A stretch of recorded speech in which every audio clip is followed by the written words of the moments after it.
नमस्कार, मी इक्बाल रेठरेकर. आपण पाहत आहात सकलम.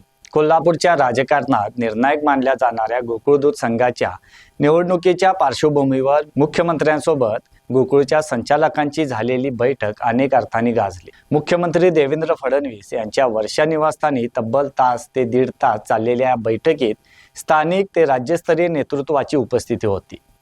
गोकुळ निवडणूक ही केवळ सहकारी संस्थेची निवडणूक न राहता प्रतिष्ठेची लढाई बनल्याचंही पाहायला मिळतंय. गोकुळ दूध संघावर कोणत्याही परिस्थितीत प्रशासक नको, आधी निवडणूक कार्यक्रम जाहीर करा अशी मागणी जिल्ह्यातील महायुतीमधील प्रमुख नेत्यांनी केली. विशेषतः यामध्ये शिंदे शिवसेना आणि राष्ट्रवादी पक्षाचे नेते आघाडीवर होते. या वादळी बैठकीनंतर गोकुळवर प्रशासक येणार अशा पद्धतीच्या बातम्या काही प्रसार माध्यमातून प्रसिद्ध झाल्या. वास्तविक गोकुळ संचालकांची मुदत 4 मे रोजी संपत असल्याने कोणत्याही परिस्थितीत प्रशासक येणार यामध्ये नवीन काही राहिलेलं नाही.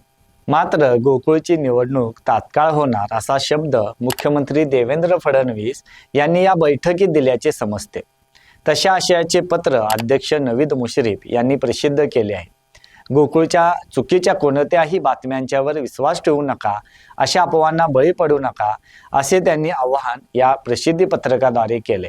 मात्र या निमित्तानं असा सवाल उपस्थित होतो की गोकुळची निवडणूक ही तात्काळ होणार असा शब्द मुख्यमंत्री फडणवीस यांनी बैठकीत दिला असेल तर गोकुळवर येणारा प्रशासक किती दिवसांचा असेल असा सवालही या निमित्ताने उपस्थित होतो. तर दुसऱ्या बाजूला गोकुळचे अध्यक्ष नवीद मुश्रीफ यांच्या पत्रकाचा विचार केला तर प्रशासक हा काही दिवसांचा असू शकेल.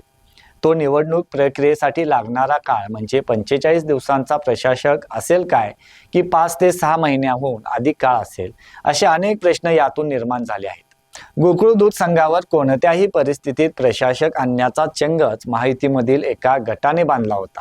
त्याप्रमाणे प्रशासक येण्याची दाट शक्यता निर्माण झाल्यामुळे या गटामध्ये समाधानाचे वातावरण असल्याचंही बोललं जात आहे.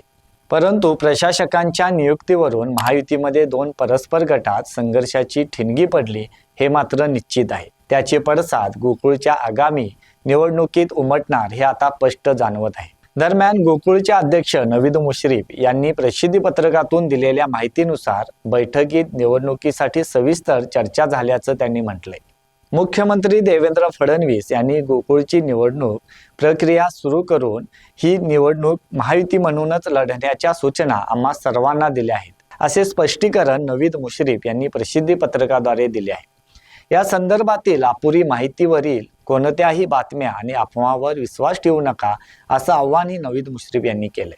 मुख्यमंत्र्यांच्या सोबत झालेल्या बैठकीत उच्च व तंत्र शिक्षण मंत्री चंद्रकांत पाटील, पालकमंत्री प्रकाश आंबेडकर, वैद्यकीय शिक्षण मंत्री हसन मुश्रीफ, खासदार धनंजय महाडिक, त्याचबरोबर आमदार राजेश क्षीरसागर, जनसुराज्य पक्षाचे आमदार विनयराव कोरे, आमदार राजेंद्र पाटील एड्रावकर, त्याचबरोबर आमदार चंद्रदीप नरके, आमदार शिवाजीराव पाटील, गोकुळ दूध संघाच्या संचालिका शौमिका महाडिक, त्याचबरोबर युवा नेते समित कदम आदी नेते मंडळी उपस्थित होते. दरम्यान या बैठकीत नवीन आलेल्या सहकार कायद्याबाबत सविस्तर चर्चा झाली. त्यानंतर मुख्यमंत्री फडणवीस यांनी ही निवडणूक मी ताबडतोब लावतो, विधिमंडळाने संमत केलेल्या नवीन कायद्याच्या अडचणी काय आहेत त्याबाबतही मुख्यमंत्र्यांनी माहिती दिली. त्यावर काय उपाय शोधता येतील याबाबत ही बैठकीत अनेक नेत्यांनी आपापली मते मांडली. लवकरच कायदे सल्लागारांची बैठक घेऊन या दोन्ही मुद्द्यावर मी तोडगा काढतो आणि महायुती म्हणूनच गोकुळची निवडणूक लढवा असा आदेश मुख्यमंत्री फडणवीस यांनी आम्हा सर्व नेते मंडळींना दिला असल्याचं नवीद मुश्रीफ यांनी म्हटलंय. त्यामुळे गोकुळ दूध संघाची निवडणूक लागणार की प्रशासक येणार हे आता 4 मे 2026 रोजीच स्पष्ट होईल. विशेष म्हणजे गोकुळ दूध संघ हा पश्चिम महाराष्ट्रातील सहकार क्षेत्रातील प्रभावी केंद्र मानला जातो. त्यामुळं या संस्थेवर नियंत्रण म्हणजे केवळ आर्थिक नव्हे तर राजकीय प्रभाव वाढवण्याचे साधनही ठरते. याच कारणामुळे विविध गटातील मतभेद बाजूला ठेवत महायुतीने एकसंघ रणनीती आखण्याचा प्रयत्न झाल्याचे संकेत आहेत. एकूणच मुंबईतील झालेली बैठक गोकुळ दूध संघ निवडणुकीच्या रणधुमाळीची औपचारिक सुरुवात मानली जात आहे.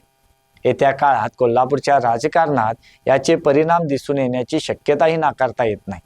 धन्यवाद.